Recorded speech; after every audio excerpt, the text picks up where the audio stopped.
Today we're going to be looking at a device that can fold. It's cheap and it can improve your video from your cell phone, because cell phones are gaining in usability, even for the professionals or the semi-professionals and hobbyists and all that kind of stuff. Why buy a $1,000 Sony RX100 whatever whenever you can actually just get sort of similar quality from a phone and the stability to boot from one of these guys for super cheap? This thing's like $80 and it folds up, USB Type-C, has an app so that you can do some tracking and all that kind of stuff embedded in there, which that's really not my go-to, because I use an LG product and I really like their camera interface system and all that, the manual settings and everything on it. So I just use it, kind of turn on, grab and go, and I don't really mess with the app that much, but we'll go through what it can do, just so you know, just in case, because there's all these different versions of Android phones and some of the camera applications kind of are terrible, and it would be nice to have an alternative, and they offer an alternative with the unit.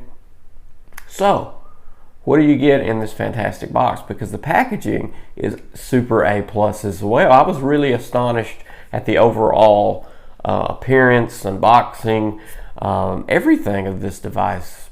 It was great for the money. It's amazing that they were able to get this down. I reviewed the other Moza version of this one from the past, and I liked it for the price. And then you do get in this nice packaging the Mini S itself, the mini tripod, which can also add as an extension grip, charging cable for the device, camera control cable, a storage pouch, and of course a user manual will come in here as well. So yeah, Gudson is the one behind this Moza, and they keep impressing me. They keep getting better and better, more affordable for what you're getting, more bang for the buck, because it seems like they're expanding what the capabilities are and they're not really expanding on the price. Its foldable design is fantastic. It can, just with a couple clicks, unfold. It's one main click that you'll make with an actual device itself to unlock and lock it. You can move that out into the out position and the foldable position from that as well, and then this actually snaps in really neat at the top with some good resistance, so it's not going to accidentally pop open. It actually stands at a weird looking angle, but that offset standing actually is by design as well, to keep it in position with a phone and all that good stuff, and keep it level up and down at the phone, because that's the most important part, is where the camera is. So this can angle back all it wants to, as long as it's stable, and it succeeds. You also get some cool shooting modes through the application that comes with it. You get hyperlapse, slow motion, inception, sports gear mode, and vertigo.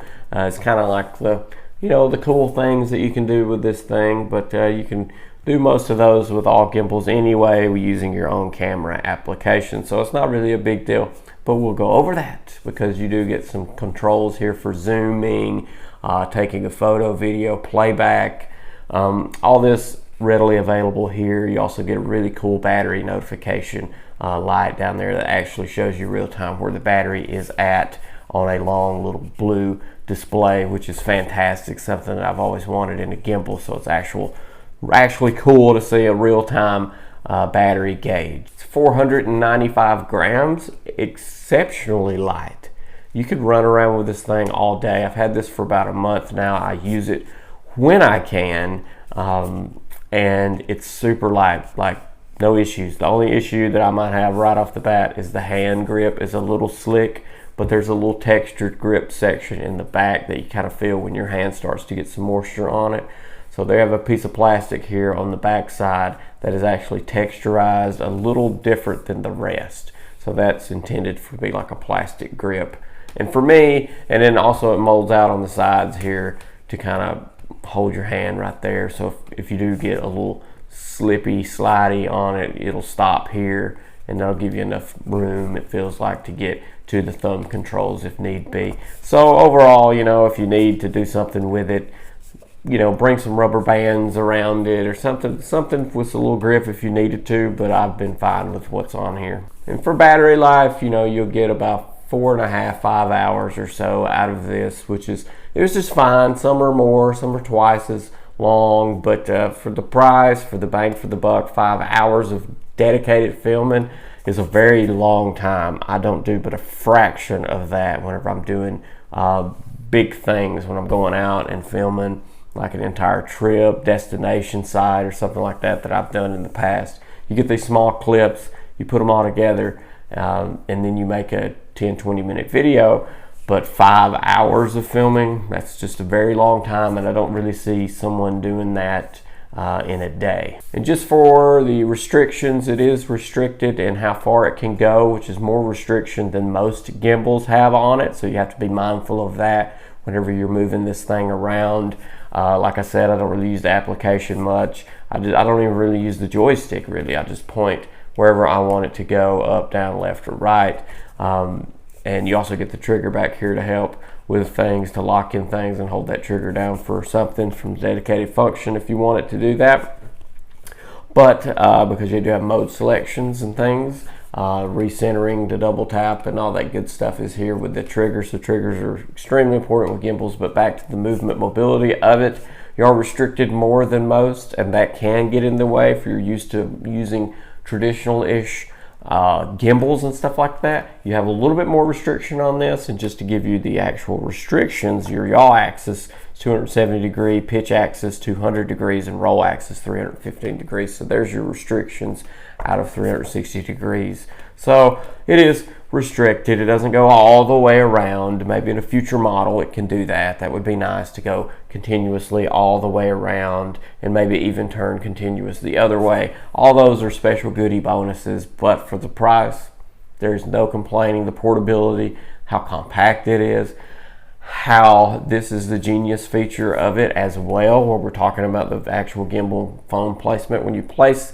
your phone in here, worry about where the camera placement is, and that'll get you slightly off center, which this can handle the off center weight just by a little bit. But most of the time you put it in there, you kind of give it a quick little balancing act, and then you kind of turn your camera on and see where that is, and then move it a little bit to get the gimbal itself out of the shot. But once you do that, the cool thing behind this gimbal here, it doesn't butt up against the gimbal. That is amazing, because a lot of cell phones have two mics, so you get some stereo sound in it if you're going to use the audio off the camera itself. And the cool thing that you're going to do by doing that is you're going to avoid the gimbal motor noise. You're going to put that microphone that's on the end of the camera, because it's the way it sits on the gimbal itself. Both ends of your phone are exposed out and not up against the gimbal itself. That is a genius design, and I just love that that is included in with the gimbal itself. The edge here of this motor is shaved down a little bit here where the phone will go and skirt over the top of it, and it doesn't touch it. So bravo for that. That is thinking outside the box. This whole thing is thinking outside the box design, and I have a lot of respect for that. And it's functional, and it all serves a purpose and works correctly. So once again, for the price of $80, that is absolutely fantastic. And if you want to know what it can support, it's 260 grams, and the size of cell phone is 58 millimeters to 88 millimeters. So it covers a wide spectrum, and I don't really think you'll have an issue getting it in there. My LG V30S gets in there just fine with a big case on it, and the grabbers, the clamps to it, are wide enough to accommodate a case. Inception mode is achieved. Let me reposition that. Double click on the trigger. Boom, reset your gimbal.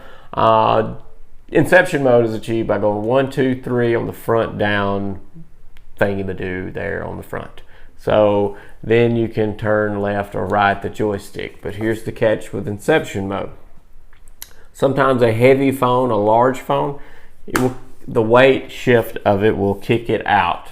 And that is a good safety feature to have, and you may be annoyed by it, and you may be like, I want to use Inception. Well, you can manually pull off Inception without having it in Inception mode, but just know big time super weighted shifts of one of these motors, Inception takes a pounding on one of these little motors here, it can kick itself out, and then you just push the button once to reset that once it does that. But that protects your phone from getting beat to oblivion. But inception mode is doable without it some way. But let's see here. Let's see if we can get it again. 1, 2, 3. All right, I'm in inception mode, and then there we go, left or right. 1, 2, 3. Inception. Now let's take a look at the application itself. It's called the Moza Genie app. I'm trying to connect to it. It's just not going to happen.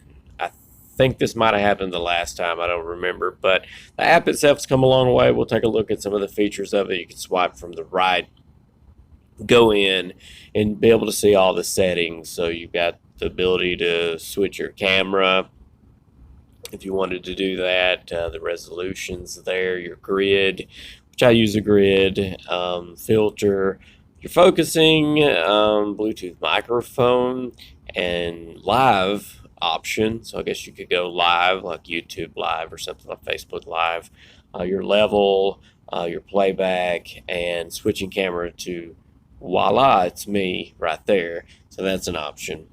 Also, down the left side there where the red dot is where you would connect this to your gimbal most of the time. The top left, you got 2 battery indications. One's empty because that one's supposed to be the gimbal. Right next to that it says no Moza. I'm trying again. You just click that Bluetooth in the lower left. It's not going to connect. And if you select the 1080p 30 frames per second across the top there, it'll show you the different options for that. You've got flash up there next to that as well, but you can do 4K 30, and then there's just the whole list of options, but we're going to stay there because it doesn't really matter anyway. I'm not going to film with this. If you go down there by the Bluetooth, push that button right there. That's where you can highlight a certain area and it will track that. And if this did connect to the gimbal correctly, I would be able to highlight something and it would automatically keep that in the center of the screen and track that. DJI has used that for quite a while. It seems a lot better than it used to be, but it just doesn't work for me. Alright, so now I'm in selfie mode on my camera, not on the gimbal itself, but this will give you a good opportunity to see how that mic handles some noise. And there I'm turning, moving the whole bottom gimbal around left to right. Does that handle? Does it sound good? It should. Alright, so now here we are in typical camera mode. 1080p 60 frames per second is what I always shoot in, and then you can just kind of run around objects if you wanted to. See how good that looks? Boom, we're doing stuff. And I got a little puppy dog. Come here. And she runs away. But yeah, everything looks good, man.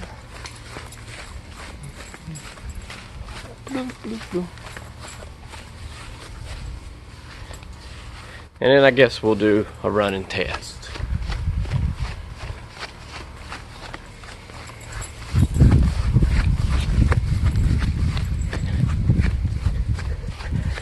We're doing a running test.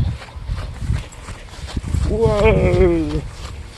Let's say that you can see me in the mirror and I'm a little restricted on the flashlight mode. So I go down to the flashlight and then that's where it catches way down there for some reason. So one of the recommendations I can make to them is improve flashlight mode position going down. See, then it hits itself there. You don't get full range of flashlight mode. Everything else is okay. So if you're working above your waist line, everything's fine. You can use this as a big booming arm. Okay, so this is going to use the tripod as a boom arm, and we'll just boom way out and way back down again. Now reset, which it resets kinda high for me, so I have to tap it down like that. It did it on the last one too, and I remember that, so I wish they would lower their reset position, that would be nice. And I'm not sure how to go in there and adjust that.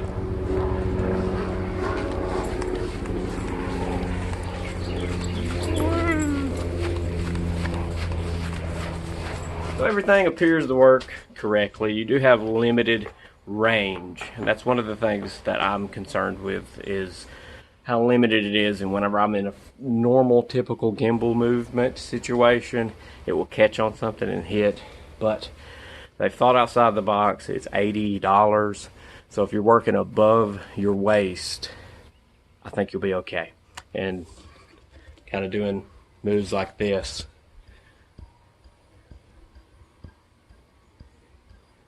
I do hear the motors whining a little bit, which may transfer over, but most of the time you're not moving that fast. Most of the time you're just moving like this. So for your typical shots, that's joystick moving. That's up as far as you'll go. That's down as far as you'll go. Also, another cool feature that I forgot to mention earlier and showcase is that you can just grab the phone itself, turn it into portrait mode. So you're not moving the gimbal, you're actually moving the mount on the camera. So let's do that. But before you do that, make sure to pause your power. So just pause, tap the power button. Then just tap to resume. And now we're in portrait mode.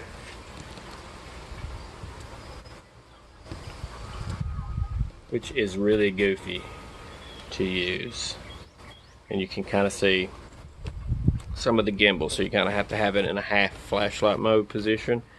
And once you do that, which is a relaxed position anyway to be in, once you do that, well, then the gimbal for the most part is out of its position. But you just need to know its strong points, its weaknesses and stuff. The gimbal positioning, you see that move right into frame, but like your restrictions kind of drive me a little nuts. But then you see the price and you're kind of like, I forgive it, because it's cheap and it's introductory into gimbals, and it's collapsible, so that you can just collapse the thing right on down and go.